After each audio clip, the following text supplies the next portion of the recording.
Hey, beautiful people, you know what time it is. It's a chat with Rashina. Happy Friday. We made it to the end of the week. Listen, all my helpers, all the ones that help people, all the ones that help organizations, situations, all the things. If you're a natural born helper, this video is for you. Set your boundaries. Set your boundaries and learn how to say no. And I say that with all of grace, but I say it full of truth as well. Say no. No is a complete sentence. You don't have to give an answer. You don't have to give a reason. Set your boundaries. A lot of us that are natural born helpers are walking around void of peace because we won't say no. We won't say no. And then what happens is that we lend our hand to so many people. We give to so many things, whether it's time, talent, resources, whatever the case may be. And then people begin to abuse and use us, and then we're used up. And then we find ourselves bitter, upset, and mad, and wondering why we're depleted because we've given ourselves to so many people.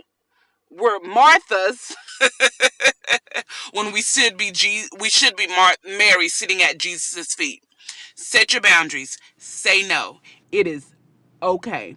Because what happens is somebody that's a natural born helper like myself, like I love to help. Like that's my nature. Like I'm fueled by that.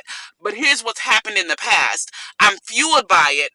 But then my need to be needed turns into manipulation because I need you to need me so I can feel love, so I can get love. So I would overcompensate, or I began to become a people pleaser because I needed something from you. I needed you to need me. So that turned into manipulation on my part. Thank God for healing. Thank God for restoration. But in this season, again, God is reminding me, set your boundaries because people will use you up and then throw you away. People will take your kindness, take your heart to want to serve, to want to give, to want to do all the things. And they will literally use you up because you won't open your mouth and say no. Set your boundaries. Don't let people abuse you. I mean, and I say that in because I've been there. I've been in relationships with people. I've been in friendships with people. I've worked with organizations. I've served in all different types of capacity. And I've given myself because I'm giving myself to the mission of a thing because I fall in love with the mission, the heart of a thing. But when people get involved and their selfish motives get involved, they will use you up, and then when they're done, they will discard you. So and I don't want to get on the soapbox, and I don't want to bash anybody because that's not my heart. But I want you to set your boundaries. If you want peace at night, set your boundaries.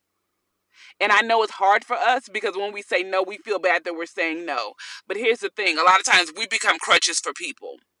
People need to learn how to do things for themselves, and that's okay. That's okay. But when we all always step in and we play the savior complex and we step in and we save the situation, we save the person, they're not learning, and then we're depleted. Say no. Set your boundaries. Ask God what boundaries need to be set in the relationships with people, organizations, family. Set your boundaries and stick to them.